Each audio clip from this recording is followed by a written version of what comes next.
Guys, welcome back to my YouTube channel. I've been gone, cut my hair, grew a beard, so I'm back to YouTube. This time with a new subject. I've been involved since 1995. This video is all about systemic family constellation work. If you're interested, what it is and what it can do for you and what it can show, please stay with me.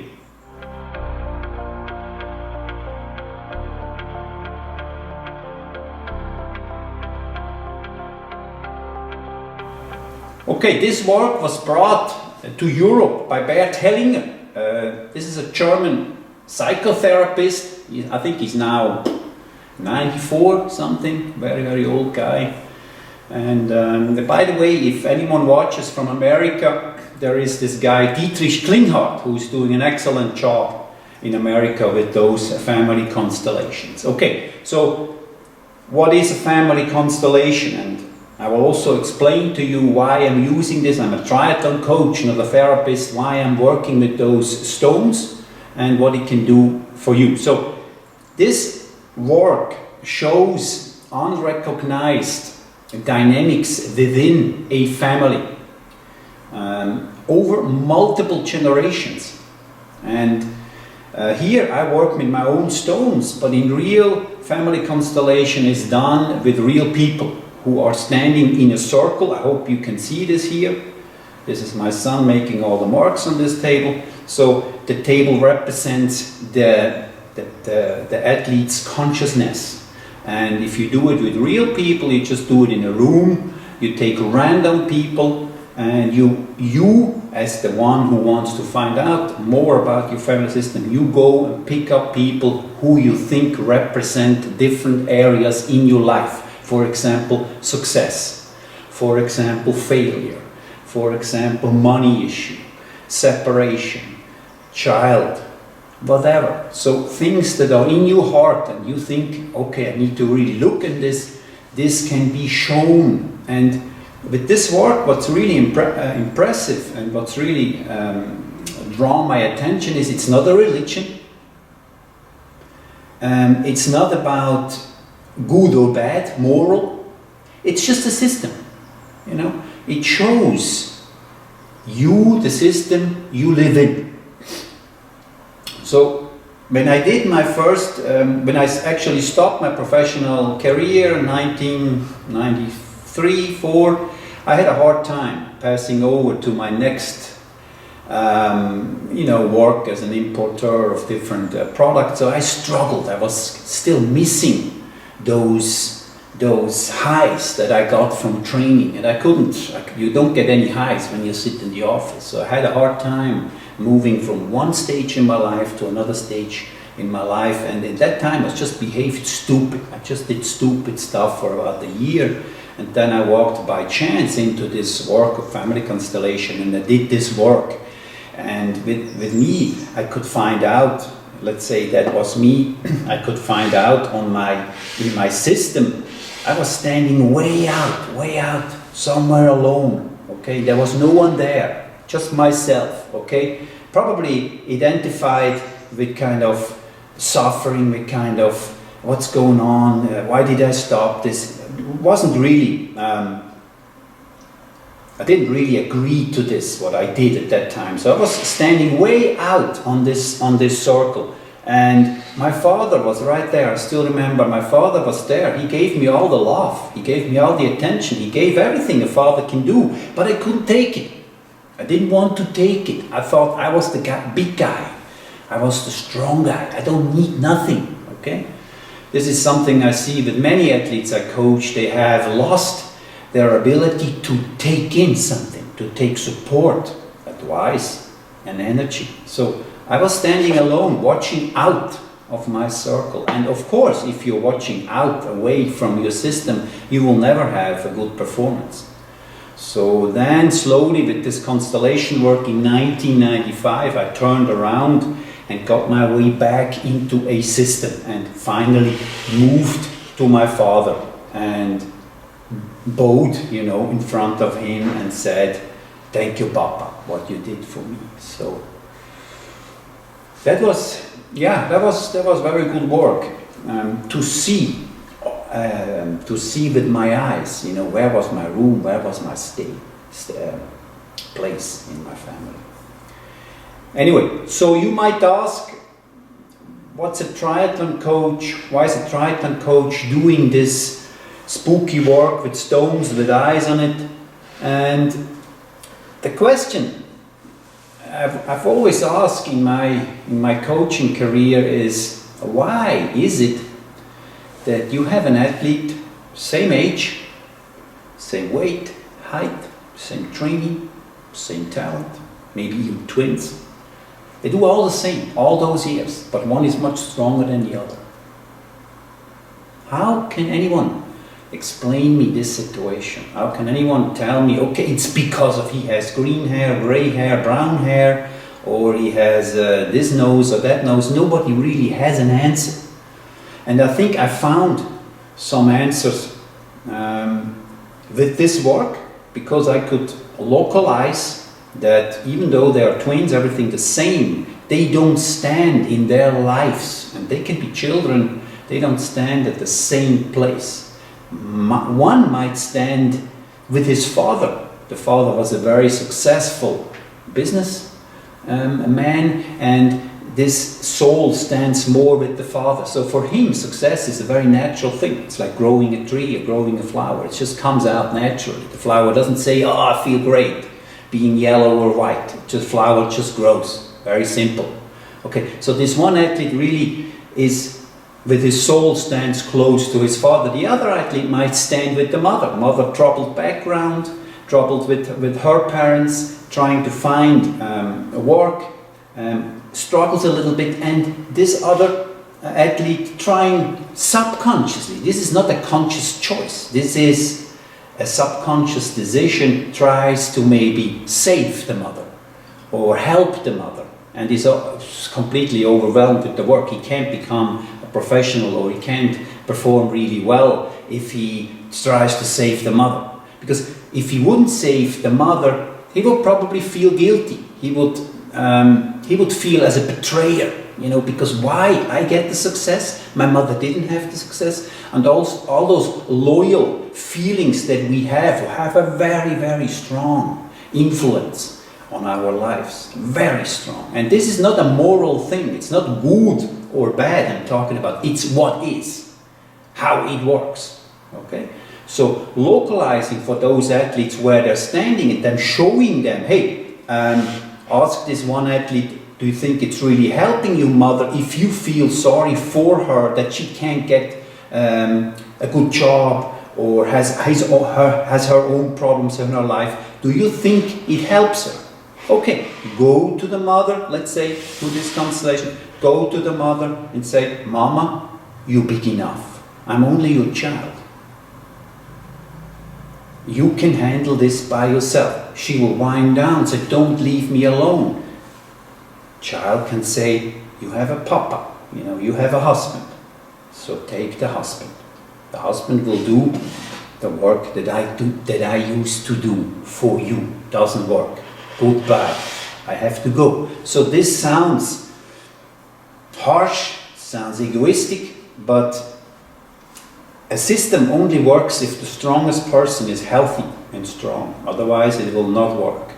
And we can have loyal feelings to the weak in our family. And it's very important that we have, that we give them a helping hand and feel for them and have empathy for them. But if we want to save them, we have a problem. We cannot save nobody.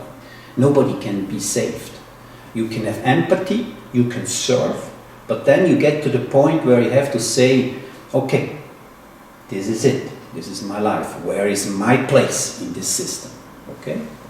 So, I love this work. I love this work.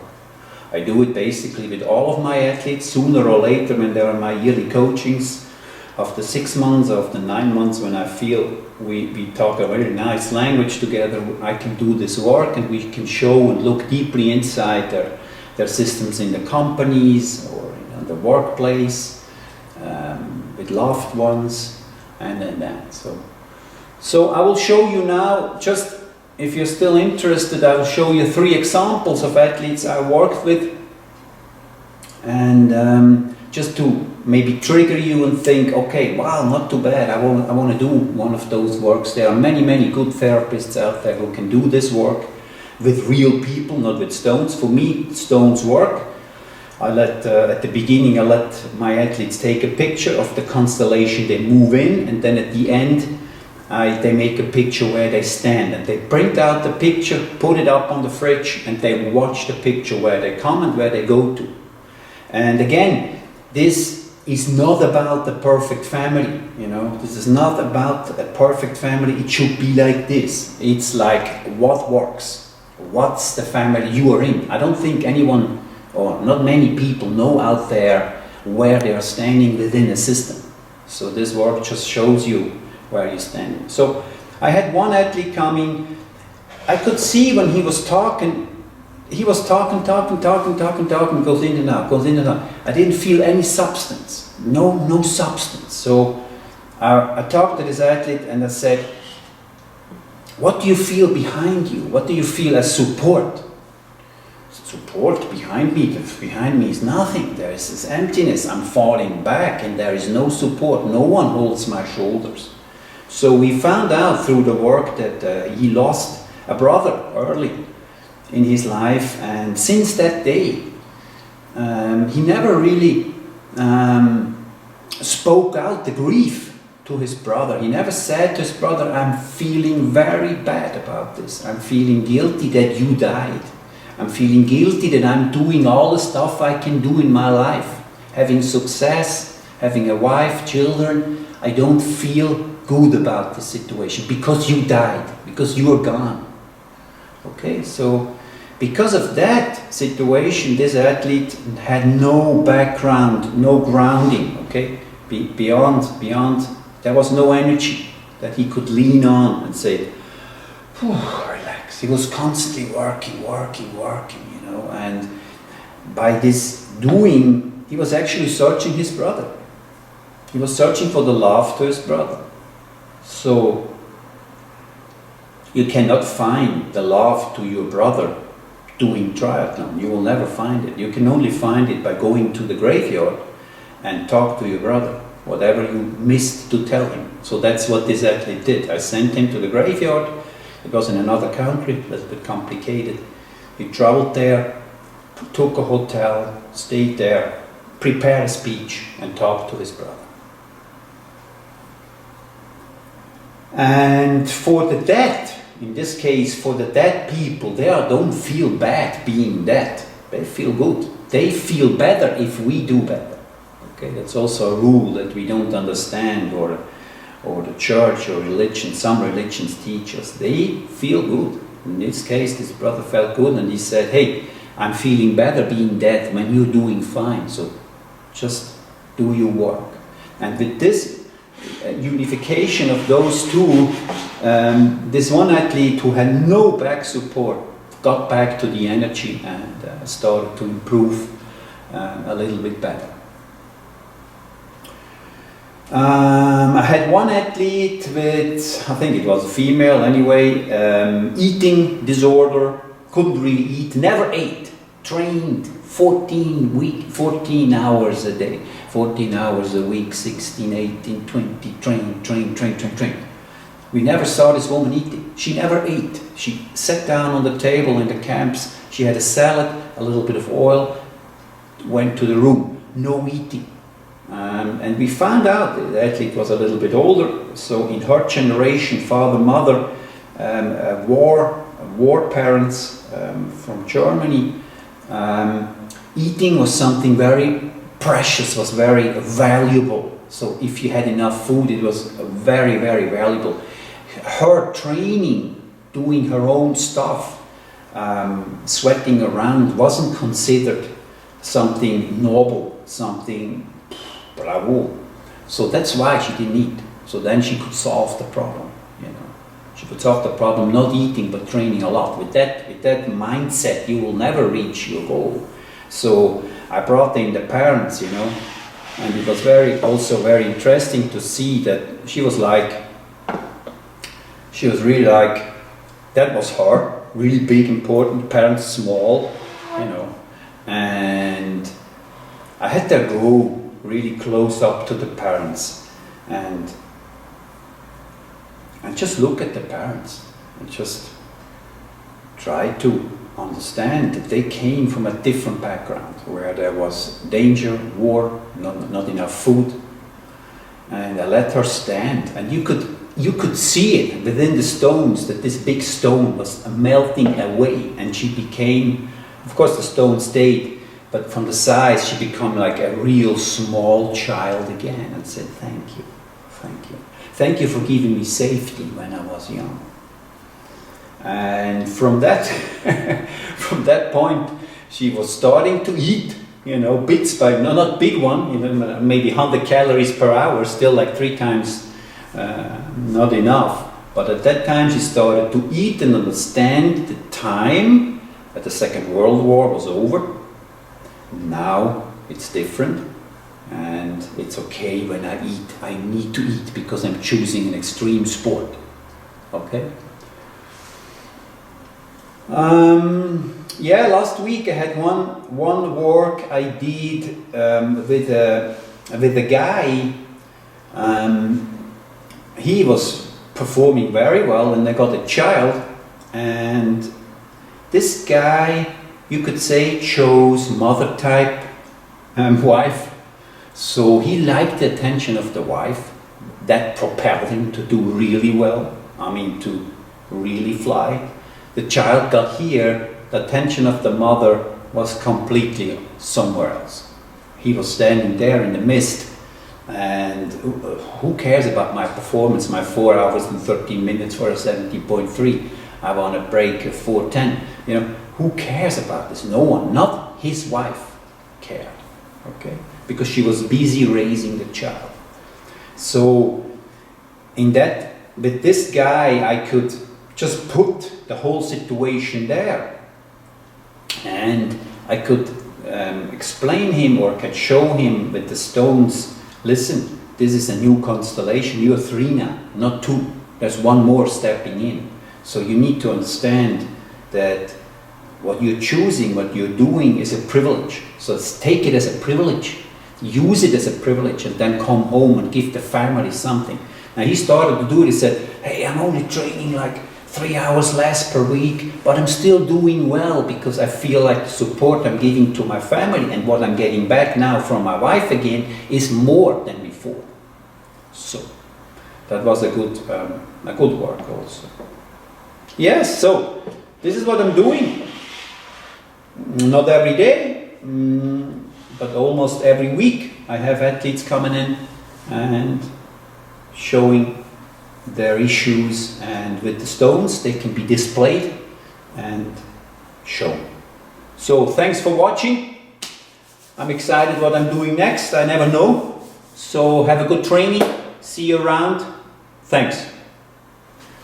Thanks guys for watching my videos. If you like my content, I also wrote the book Triathlon Total. One is in German, one is in English, 30 chapters. Out of 30 years experience in triathlon. Check it out. Thanks.